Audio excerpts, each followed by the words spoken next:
उसने सख्ती से किसी से जरा सी बात भी कर ली तो वो तो बहुत खड़ूस है, वो तो हमेशा नाराज रहती है। अगर वो किसी से हंस के बात कर ले तो शायद ये हिंट्स दे रही है। ऐसी लड़की जो पैसे भी कमाए, घर भी चलाए, हमारे माँ बाप का ध्यान भी रखे और हमेशा हमारे घर में खुशहाली लाए, पति से ज्यादा सवाल ना करे, ना ज्यादा रोक टोक करे, अंडरस्टैंडिंग हो, खाना अच्छा बनाना आता हो, माँ अच्छी हो, बस हमें इससे और ज्यादा क्या चाहिए।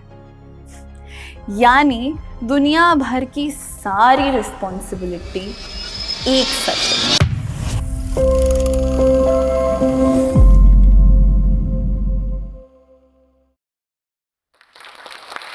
नमस्कार, मेरा नाम है सुरभि शर्मा और मैं एक काउंसलिंग साइकोलॉजिस्ट और ट्रेनर हूँ और मैं फाउंडर एंड डायरेक्टर हूँ therefore you mental health services की। जब एक बच्चा छोटा होता है तो जो भी चीजें वो अपने बुनियादी सालों में जीता है, समझता है, सोचता है, सीखता है, वही सब आगे जाके उसकी जिंदगी को शेप करती हैं।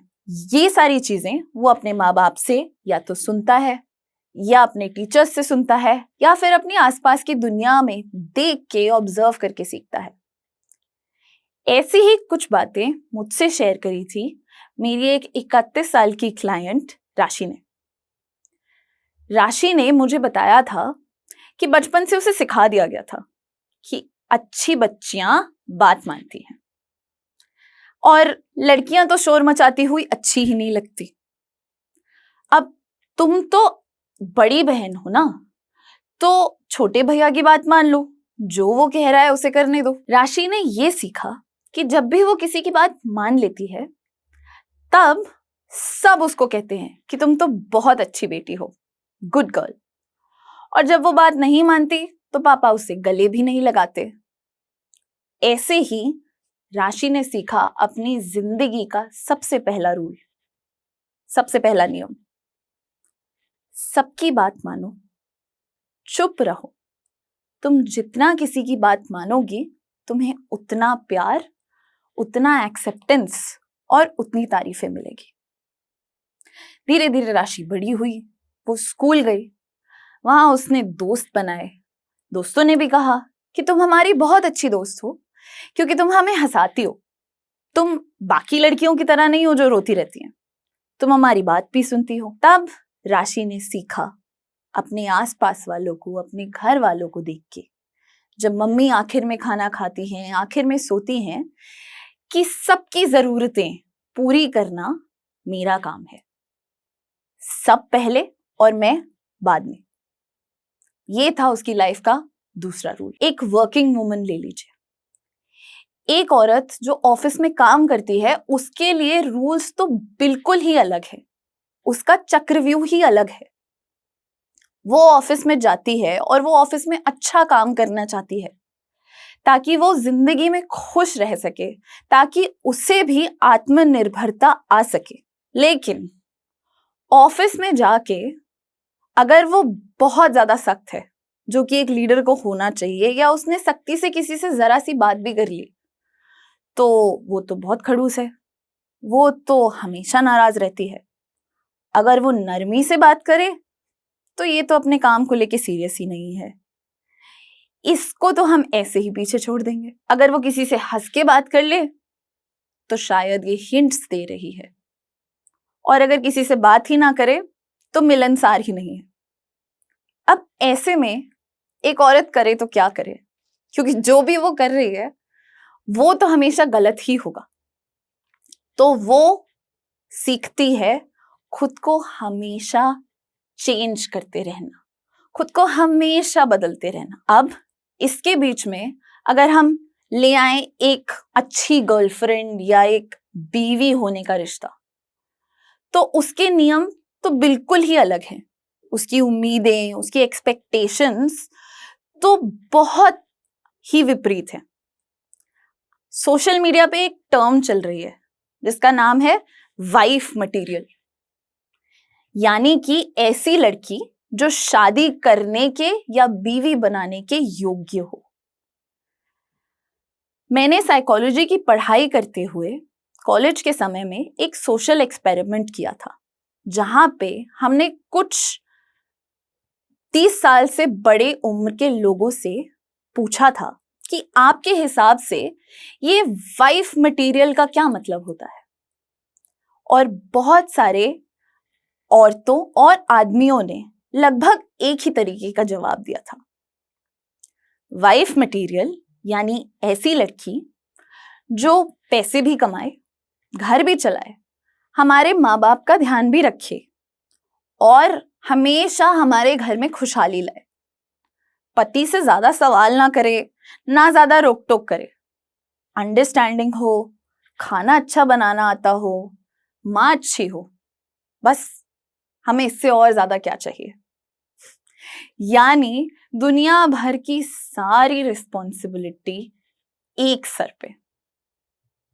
और ये जो लोग हैं जिन्होंने ये जवाब दिया, ये सब भी तो उन्होंने इस दुनिया से, इस समाज से, इस कंडीशनिंग से ही सीखा है। अब आप ये सोचिए कि जो भी लड़कियां इन जवाबों को सुनती होंगी, इन बातों को सुनती होंगी, उन पे क्या प्रभाव पड़ता होगा।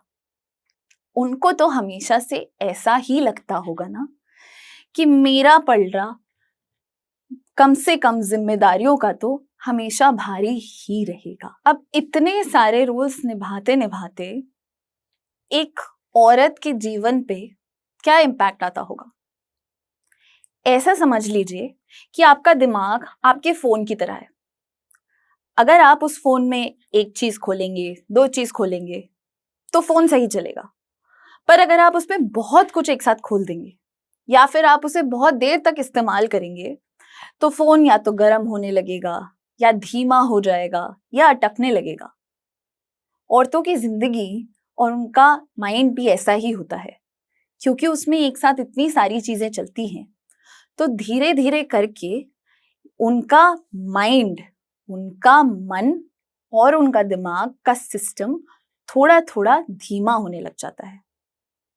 और इसकी वजह से उनकी मेंटल और फिजिकल यानी मानसिक और शारीरिक दोनों तरह की हेल्थ पे बहुत ज्यादा प्रभाव पड़ता है।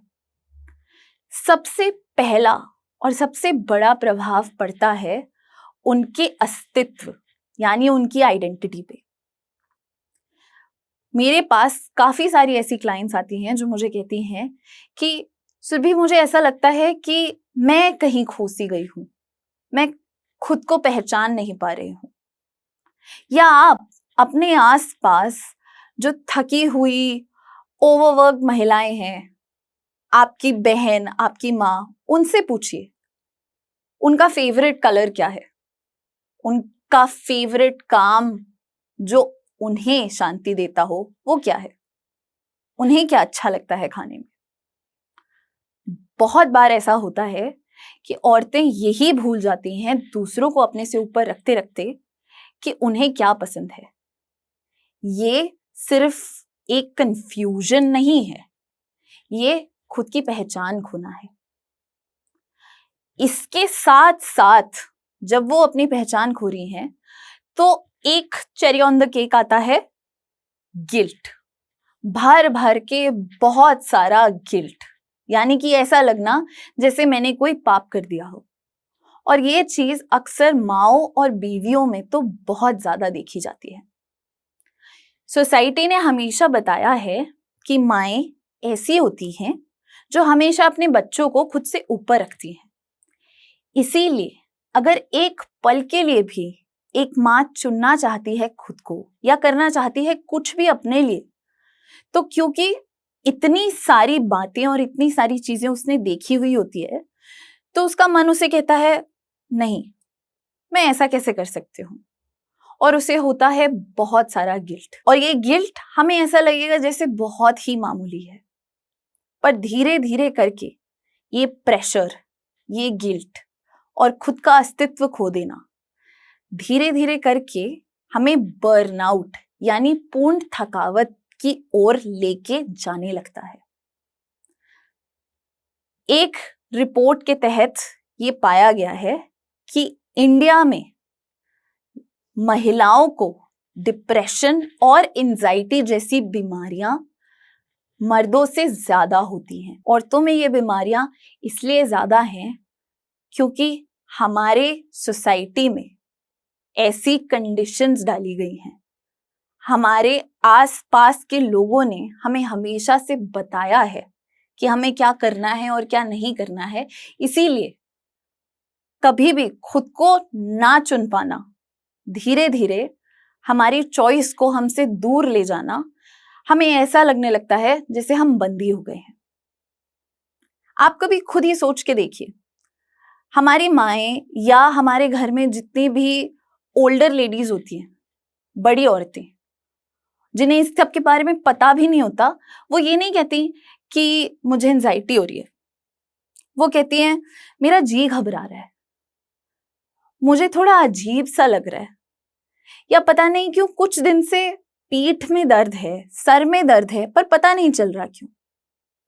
ऐसा इसलिए होता है क्योंकि ये इतना लंबा स्ट्रेस, इतना लंबा प्रेशर, इतना सारा डिसीजन, इतने सारे निर्णय जो उन्हें रोज लेने पड़ते हैं, ये सिर्फ और सिर्फ उनकी मेंटल हेल्थ पे नहीं, उनकी बॉडी पे भी इम्पैक्ट डालने लगते हैं। इसीलिए बहुत सारी औरतों में पीसीओएस या ऑटो इम्यून डिजीजेस, ऐसी बीमारियां जो अधिकतर स्ट्रेस से होती हैं, वो स्ट्रेस इन्हीं रोजमर्रा के डिसीजंस, रोजमर्रा की भाग दौड़ से आता है। औरतों में अक्सर ये भी पाया गया है कि एंजाइटी के जो सिम्टम्स होते हैं, जैसे कि अगर आपको कभी अचानक से ऐसा लगने लगे कि मुझे घबराहट हो रही है, या आपको अचानक से ऐसा लगने लगे कि मेरे दिल की धड़कन बहुत तेज हो गई है, मेरे हाथ बहुत कांप रहे हैं, या कभी ऐसा लगने लगे कि मुझे चक्कर आ रहे हैं, मैं किसी की बात समझ नहीं पा रही, तब ऐसा हो सकता है कि आप एंजाइटी एक्सपीरियंस कर रहे हो। तो ये सारी चीजें क्योंकि हमें कभी बताई नहीं गई हैं कि ये कहाँ से आती हैं, तो हमें ऐसा लगता है कि ये तो आम बात है, ये तो होता रहता है, शायद मैं थोड़ा सा सो जाऊंगी तो ठीक हो जाएगा, और हो भी सकता है एक आध बार ऐसा हो जाए। पर लॉन्ग टर्म में, पूरी जिंदगी में जब ये बार बार होता रहेगा, तो ये एक बीमारी बनके आपके शरीर में घर कर लेता है। बहुत सारी ऐसी जनरल मेंटल हेल्थ प्रैक्टिसेस हैं जो हम अपनी जिंदगी में ला सकते हैं, जिनकी वजह से हमारी मेंटल हेल्थ थोड़ी थोड़ी बेहतर हो सकती है, जिससे हम खुद की तरफ एक एक कदम छोटा छोटा बढ़ा सकते हैं। जैसे कि जर्नलिंग उन लोगों को बहुत पसंद आती है जिन्हें लिखना बहुत पसंद है, या फिर जिन्हें फोटोग्राफी का, फोटोज खींचने का शौक होता है, या जिन्हें ड्रॉ करने का शौक होता है। जर्नलिंग एक ऐसा माध्यम होता है जहां पे आप एक कागज के टुकड़े पे या किसी भी डायरी में अपनी इमोशंस, अपनी भावनाएं, अपने थॉट्स उतारते हैं, अब वो किसी भी तरीके से हो। दिन में सिर्फ कुछ मिनट अगर आप जर्नल करने के लिए निकाल लें, तो भी आप खुद से और ज्यादा कनेक्टेड महसूस कर सकते हैं। रोज कभी कभी अगर आप सिर्फ शीशे के सामने खड़े होकर खुद को वो चीज कह दे जो शायद आप किसी और से सुनना चाहते हो, तो भी आपको नहीं पता ये छोटी सी चीज कितना बड़ा रिपल इफेक्ट क्रिएट कर सकती है। जैसे कि खुद को मोटिवेट करने के लिए सिर्फ इतना कह देना कि मैं खूबसूरत हूं, मैं सक्षम हूं, मैं स्ट्रांग हूं, और मैं प्यार करने लायक हूं। इनको कई लोग एफर्मेशंस कहते हैं, कई लोग न्यूरोबायोलॉजिकल पाथवेज को एक्टिवेट करना कहते हैं। आप इसको सिर्फ खुद को मोटिवेट करना भी कह सकती हैं। तो आज जितनी भी लेडीज मुझे सुन रही हैं, फिर चाहे वो किसी की बेटी, माँ, बहन, कुछ भी हो, मैं आपको सिर्फ इतना कहना चाहूंगी और इस बात पे खत्म करना चाहूंगी कि आपको हमेशा बताया जाएगा कि आपको परफेक्ट होना है। आप उसमें कहीं ना कहीं से बस अपना इम्परफेक्शन ढूंढ लेना। आपको एक गुड गर्ल, गुड वाइफ या गुड मदर बनने की जरूरत नहीं है। आपको सिर्फ वो रहने की जरूरत है जो आप है, एक इंसान। और ये जो गुड है ना, ये भी कल से आप खुद ही डिफाइन कीजिएगा। मैं जोश टॉक्स आशा का बहुत बहुत धन्यवाद देना चाहती हूँ कि उन्होंने मुझे ये प्लेटफॉर्म दिया और मेंटल हेल्थ को बढ़ावा देने के लिए मुझे यहाँ पे इनवाइट किया। मैं अप्रिशिएट करना चाहूँगी पूरी टीम को जो पूरा एफर्ट कर रही है सारी विमेन की मेंटल हेल्थ के टुवर्ड्स काम करने के लिए। Thank you so much.